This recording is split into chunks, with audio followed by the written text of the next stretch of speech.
Welcome back to all class 12 students. We are in chapter electromagnetic induction. Earlier we have discussed magnetic flux, electromagnetic induction, explanation of electromagnetic induction, Faraday's law of electromagnetic induction, first law and second law, explanation of first law, second law, and also we have discussed induced potential difference in between the ends of a conductor when it is moved in a uniform magnetic field.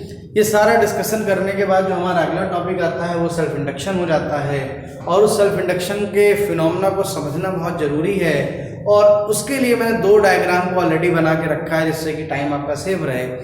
इस diagram में अगर आप देखेंगे तो एक rheostat लगा हुआ है, बैटरी के साथ एक की लगी हुई है, की क्लोज है, एक कॉइल लगी हुई है, तो की क्लोज करने के बाद करंट फ्लो कर रहे हैं। तो जनरली क्या होता है कि रियोस्टेट की वजह से रियोस्टेट का वर्क क्या है वो भी समझ ले।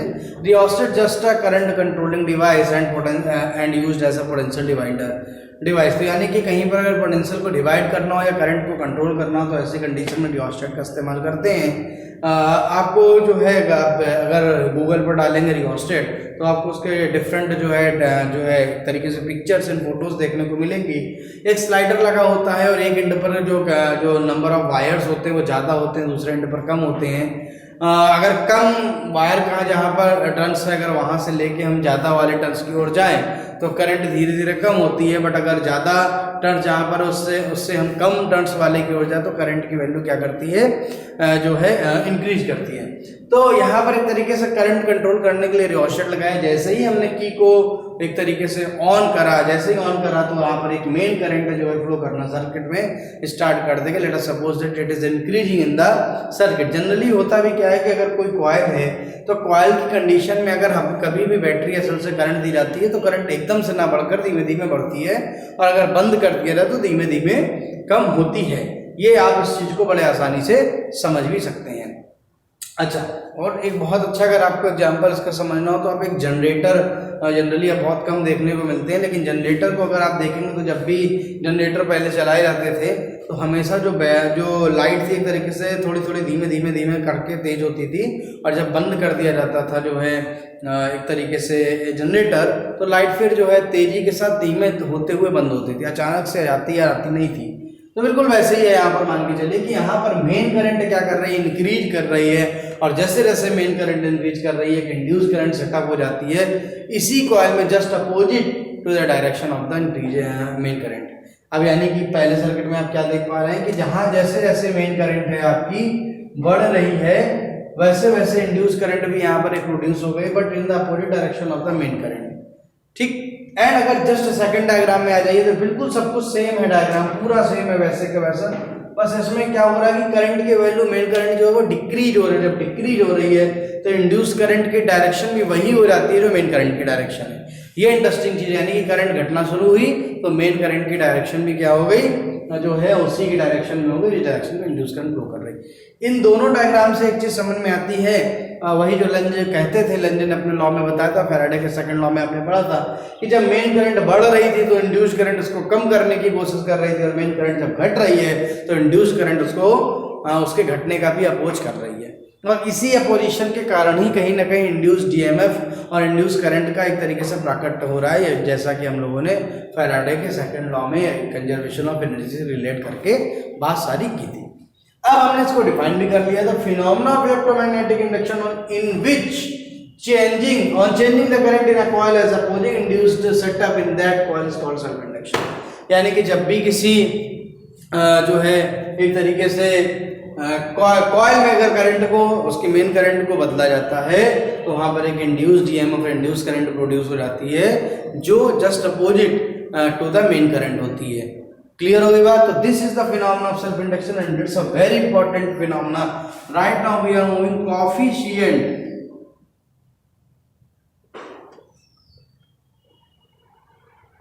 Coefficient of self induction.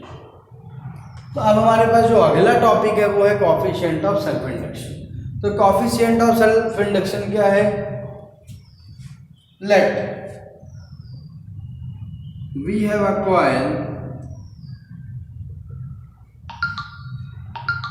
having number of magnetic flux linkage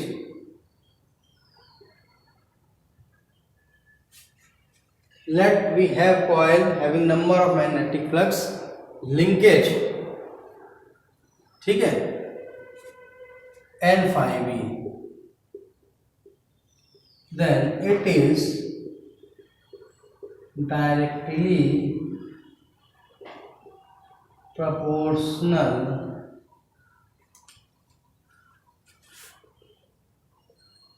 to the current flowing through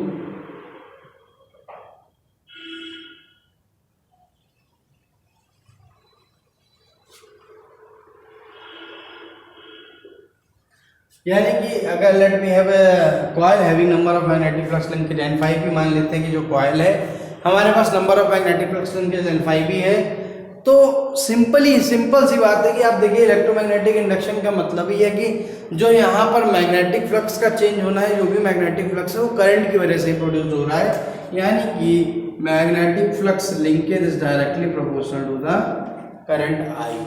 और आप इसको क्या कर सकते हैं, N phi b equal to आप लिख सकते हैं Li, ठीक है,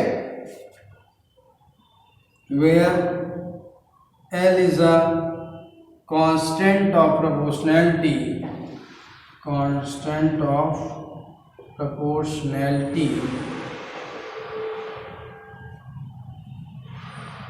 L is a constant of proportionality, ठीक है, and known as coefficient of self induction।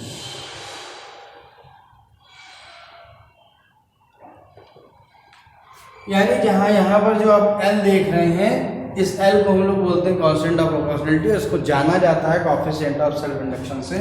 Therefore अगर L की वैल्यू निकालें तो कितनी आ जाएगी, N phi b upon I। This is the equation number 2। सो इसको आप जो है वीडियो पॉज करिए और बहुत अच्छे तरीके से इसको नोट करिए।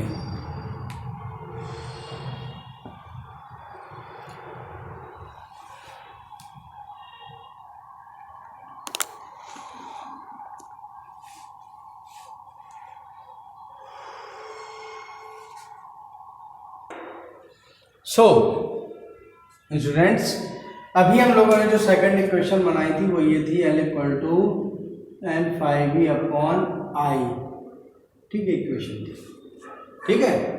इफ अगर हम लोग बात करेंगे कि I इक्वल टू, अगर हम लोग मान लेते हैं 1 एम्पियर सपोज, ठीक है, और इसको हम ये भी लिख सकते हैं और यूनिट करंट 1 एम्पियर बोल दी, या हम लोग जो है यूनिट करंट बोल दी। यूनिट करंट मतलब फिर जो करंट की value 1 micro ampere, 1 milli ampere, 1 ampere कुछ भी हो सकती है, ठीक। तो वो और यूनिट करंट को हमने L को डिफाइन कर सकते हैं, hence if unit current flows through coil, then number of magnetic flux linkage is known as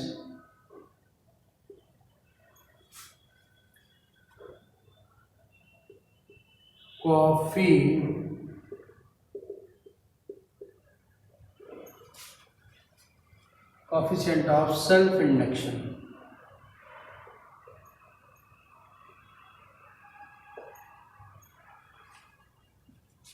और इसको ब्रैकेट में सेल्फ इंडक्टेंस भी लिख सकते हैं, इन सेल्फ इंडक्टेंस। सो ये बहुत इंपॉर्टेंट है। If unit current flows through coil, the number of magnetic flux linkage is known as coefficient of self induction. तो मेरे ख्याल से इसमें आपको कोई दिक्कत नहीं होगी, बहुत सिंपल सी डेफिनेशन निकाल ली थी।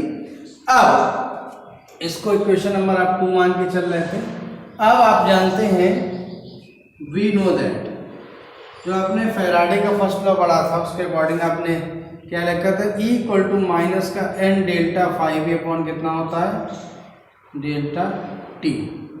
ये आप जो है पढ़ के आए थे, फैराडे के लॉ में पढ़ा था आपने, इक्वल टू फर्स्ट लॉ में इक्वल टू माइनस का N delta 5a upon delta T. इसको और करके लिखें तो माइनस का डेल्टा एन और 5b को एक ब्रैकेट में कर लीजिए और अपॉन क्या कर दिया हमने, डेल्टा टी। ठीक, और e इक्वल टू माइनस का delta L I upon delta T. Equation number जो है 1 को आप देखेंगे तो आप जानते हैं कि एल 5b की जो वैल्यू है वो एल आई के बराबर थी। ठीक, तो अगर आप इसको ध्यान से देखेंगे तो और करके e इक्वल टू माइनस का एल बाहर अगर हम लोग चाहें तो निकाल सकते हैं, क्योंकि कोफिशिएंट ऑफ सेल्फ इंडक्शन था, कांस्टेंट था, तो डेल्टा आई अपॉन कितना हो गया, डेल्टा टी। देयरफॉर अगर एल की वैल्यू आपसे पूछी जाए तो ई माइनस का ई अपॉन डेल्टा आई अपॉन कितना आ गया, delta T.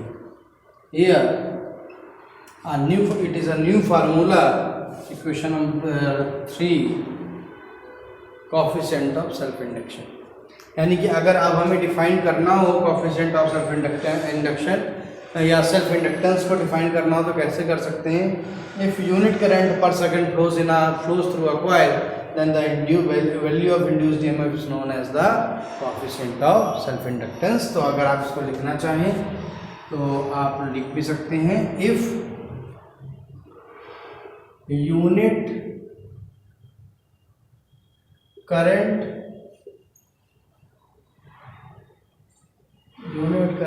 per second flows through, if unit current per second flows through the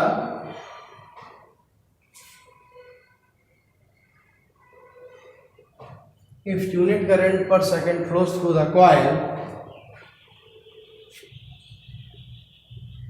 then if unit current per second flows through the coil, then self inductance become equals to the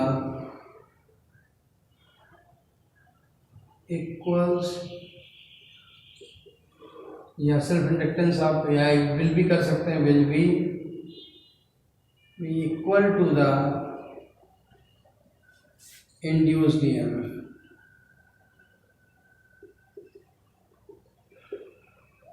ये एक बहुत बढ़िया यहाँ से और जो है important logic यहाँ पर निकल के आ जाता है।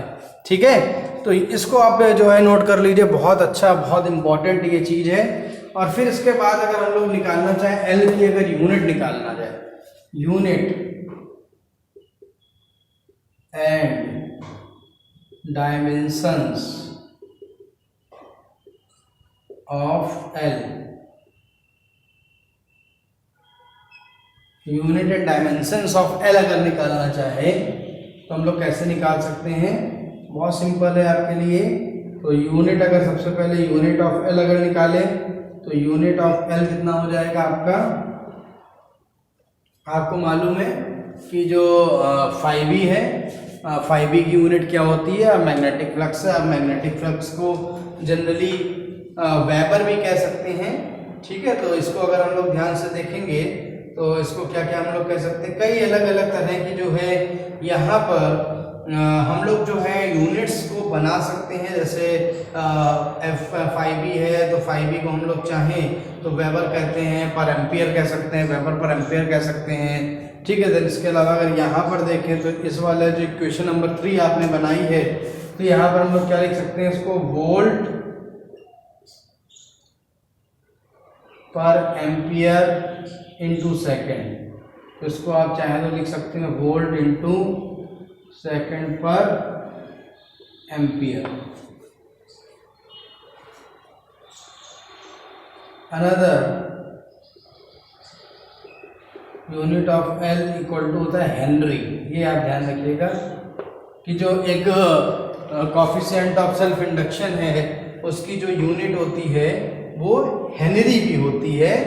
ठीक, और हमेशा ध्यान रखिए कि जो अगर हम लोग लिखते हैं 1 हेनरी, 1 हेनरी, तो वो 1 हेनरी 1 वेबर पर एम्पियर के बराबर हो जाता है। देखिए यहाँ से देखिए 1 वेबर पर एम्पियर के बराबर हो जाएगा। और मेरे ख्याल से अब आप लोग जो है यहाँ पर निकालना चाहें तो बड़े आसानी से डायमेंशन भी निकाल सकते हैं। तो अगर डायमेंशन अगर हमको निकालना हो,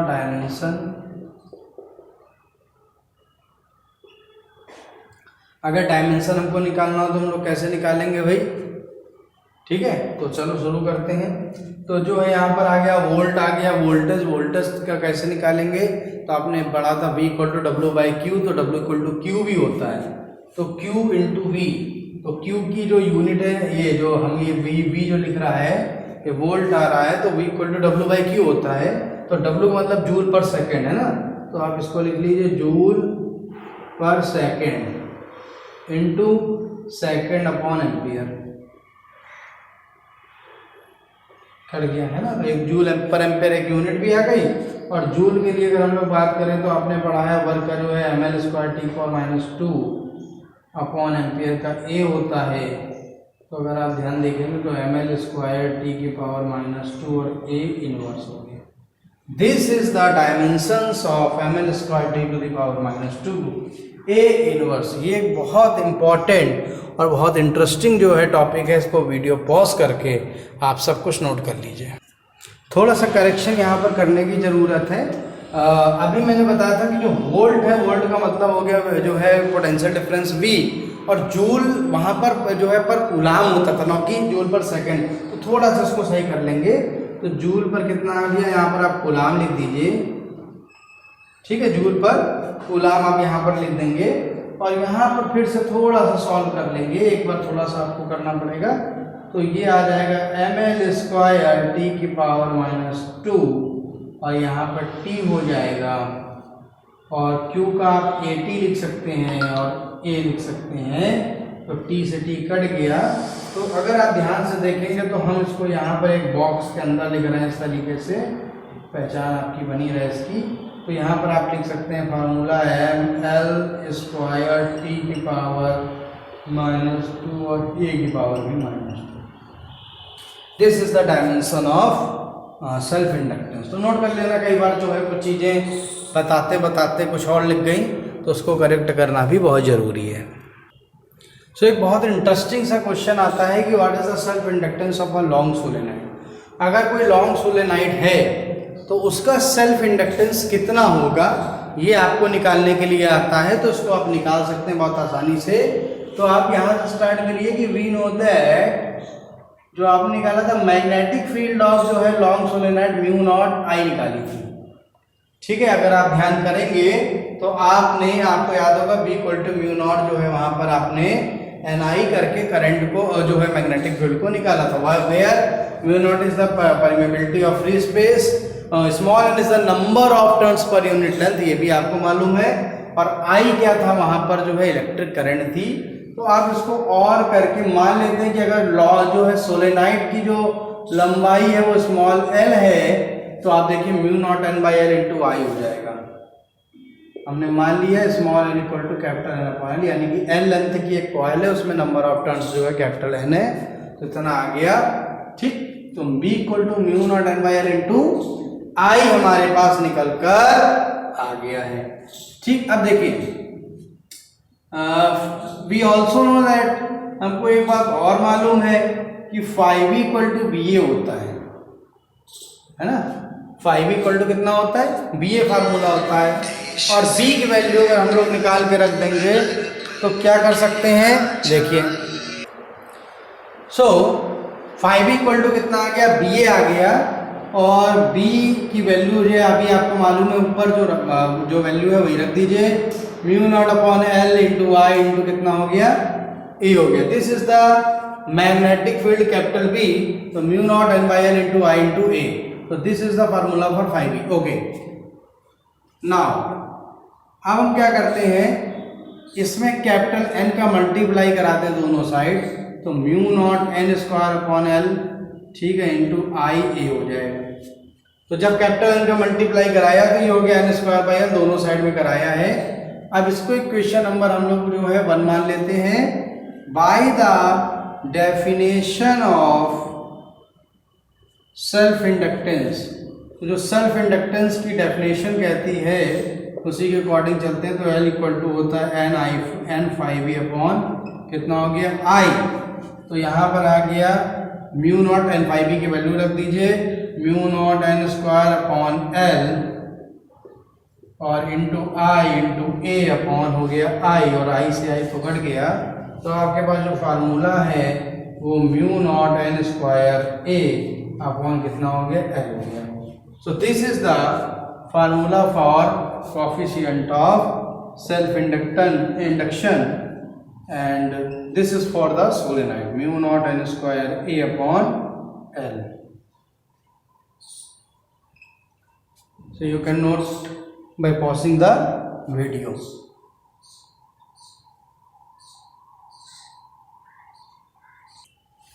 So student, this is the next topic, energy stored in an inductor। कि किसी इंडक्टर में कितनी एनर्जी स्टोर होगी। तो देश से है प्यार तो हर पल ये कहना। अब इसमें हमें क्या करना है कि कितनी इंडक्टर में एनर्जी स्टोर है, यानी कॉइल में कितनी एनर्जी स्टोर होती है उसको कंप्लीट करना है। तो इसको फिर स्टार्ट करते हैं। We know that equal to minus का delta five V upon delta T, आपने फार्मूला पढ़ा हुआ है। सिंगल टर्न की कोई कॉइल है तो फैराडे के फर्स्ट लॉ कहता था induced EMF will be equal to the rate of change of magnetic flux. तो इक्वल टू माइनस का delta five V upon delta T हमने यहाँ पर लिख दिया। अब आपको मालूम है कि जैसे जैसे जो है अगर किसी कॉइल में आप करंट फ्लो कराओगे तो वैसे वैसे जो इंड्यूस्ड ईएमएफ सेटअप होगा वो एक तरीके से जो मेन करंट है उसके फ्लो करने का बढ़ने का अपोज करेगा। यानी कि सपोज कोई बैटरी से अगर आप जो एनर्जी दे रहे होगे तो जो एनर्जी मिल रही होगी तो जो चार्ज है उस चार्ज को क्या करना पड़ेगा, अगेंस्ट द इंड्यूस्ड ईएमएफ कुछ ना कुछ वर्क डन करना पड़ेगा। तो हम लोग इसमें लिख सकते हैं वर्क डन बाय द, उसको ऐसे भी लिख सकते हैं work done require to move charge dq। मान लेते हैं कोई चार्ज स्मॉल चार्ज है dq, उसको मूव कराने में जो है work done required to move charges given by dw equal to हो गया माइनस का e dq। ये अगर आपको फार्मूले में कोई दिक्कत हो तो आपको मालूम है potential difference v equal to W by Q होता है, और अगर w बराबर निकालते हैं तो q भी निकलता है। और अगर हम लोग बात करते हैं dw की तो dw equal to v dq हो जाएगा। v की जगह यहाँ पर इंड्यूस्ड ईएमएफ है e, और induced EMF value minus e है क्योंकि अगेंस्ट काम करना पड़ रहा है, इसलिए dw इक्वल टू कितना हो जाएगा, माइनस का e dq हो जाएगा। अब अगर आप वैल्यू को पुट कर दें तो delta five V upon delta T into कितना हो गया dq। अब अगर हम लोग यहाँ पर सब कुछ डिफ्रेंशिएशन के फॉर्म में है तो delta five upon delta T को भी डिफ्रेंशिएशन के फॉर्म में यहाँ लिखा जा सकता है, क्योंकि जब टाइम बहुत कम होता है तो delta five upon delta T and T delta T stands to zero, then D five upon कितना हो जाता है dt हो जाता है। तो D five D upon D T equal to जो है डी क्यू हो गया। डी फाइव को आप अलग कर दीजिए और D Q upon D T अगर आप देखें यहाँ पर रखेंगे तो डी क्यू अपॉन जो डी टी है आपका वो आई में कन्वर्ट हो जाएगा। तो D five equal two into कितना हो गया आई आ गया। ठीक, तो अब अगर हम लोग बात करेंगे, अच्छा एक चीज और है, अभी मान लो सिंगल टर्न की बात कर रहे थे, अगर एन टर्न्स होते कॉइल में तो यहाँ पर एन होता, और यहाँ पर अगर एन होता तो यहाँ पर भी एन आता। ठीक है, या इसको हम इसको चाहें तो ऐसा भी लिख सकते हैं माइनस का delta N five V upon D T भी यहाँ पर लिखते हैं, डेल्टा टी भी यहाँ पर लिख सकते हैं।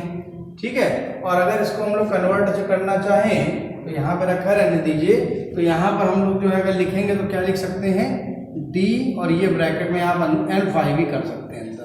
तो हर जगह जहाँ फाइव भी था वहाँ पर एन फाइव भी आप कर लीजिए, क्योंकि एक सिंगल टर्न लेने का मतलब पार्टिकुलर हो जाएगा, किसी एक चीज के लिए हो जाएगा, बट हम चाहते हैं जनरल केस बना रहे तो इसको आप डी एन फाइव बी भी आप लिख सकते हैं। अब एन फाइव बी की जगह आप जो है एल आई लिख सकते हैं, एल आई इंटू आई ये लिखा हुआ है। क्यों? क्योंकि आपने पढ़ा है number of magnetic flux is equal to the L into I.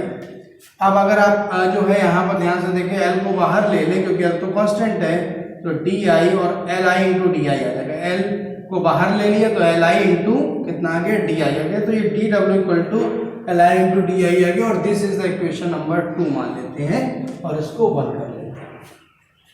तो सारी बातें क्लियर हो गई। By Faraday's first law equal to minus tan delta 5a upon delta T, तो minus delta N 5a upon delta T हो गया, है ना। अब क्योंकि आपको मालूम है कि अगर जब इंड्यूस करें ईएमएफ का सेटअप होगा तो उस वजह से जो चार्ज को आगे बढ़ाने में दिक्कत आएगी, कुछ ना कुछ वर्क डन करना पड़ेगा इंड्यूस ईएमएफ के अगेंस्ट। तो work done W equal to minus का ई डी क्यू हो गया, माइनस का ई यानी कि ई की वैल्यू आप उठा के रखो तो D N 5 upon D T into D Q आ गया, D N 5 into D Q upon D T कर दिया, D Q upon D T instantaneous current I हो गई, डी एन 5 की जगह एल आई रख दिया तो D differentiation of L I into I, तो एल आई डी आई कर दिया तो डी डब्ल्यू की वैल्यू कितनी आ गई, एल आई डी आई यहाँ पर निकल के आ गई। If the maximum current is I naught, then total work done capital W is given by 0 से I naught। मान लेते हैं पहले स्टार्टिंग में करंट 0 रही होगी, मैक्सिमम वैल्यू I naught है, तो आप इसको लिख सकते हैं L I D I। तो आप इंटीग्रेशन कर देंगे तो 1/2 यहाँ पर L I naught स्क्वायर आ जाएगा। And this work done will be stored in the form of this work done will be stored in the form of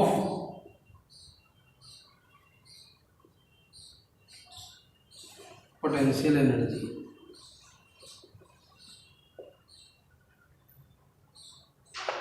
तो आप इसको U भी लिख सकते हैं, तो U इक्वल टू कितना आ गया 1/2 L I naught square. This is the very important formula जो कि बोर्ड के एग्जामिनेशंस में कई बार पूछा गया है, अब आप इसको नोट कर सकते हैं।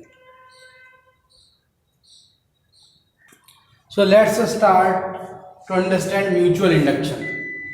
We have 2 diagrams. The first one in which we are pressing the key and the current flows in the direction. अब आप समझिए कॉइल से करंट फ्लो कर रही है तो क्या होगा, मैग्नेटिक फ्लक्स लिंक होगा, और मैग्नेटिक फ्लक्स केवल कॉइल के अंदर तक सीमित नहीं होता है, वो आसपास के रीजन में भी होता है। इसके पास में एक दूसरी कॉइल रखी जिसमें गैल्वानोमीटर लगा है और वहां पर भी एक कॉइल है। अब क्या होगा, इसका मैग्नेटिक फ्लक्स इससे भी लिंक हो जाएगा और इसमें जैसे जैसे करंट फ्लो करेगी बढ़ेगी, वैसे वैसे जो पास में जो कॉइल है उसमें एक अपोजिट डायरेक्शन में एक इंड्यूस्ड करंट फ्लो करना शुरू कर देगी। तो हम इसको जो है इंड्यूस्ड करंट कह सकते हैं। तो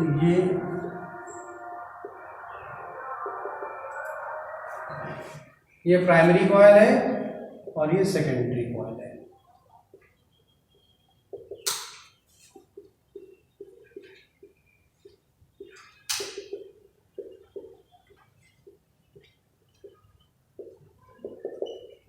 ठीक।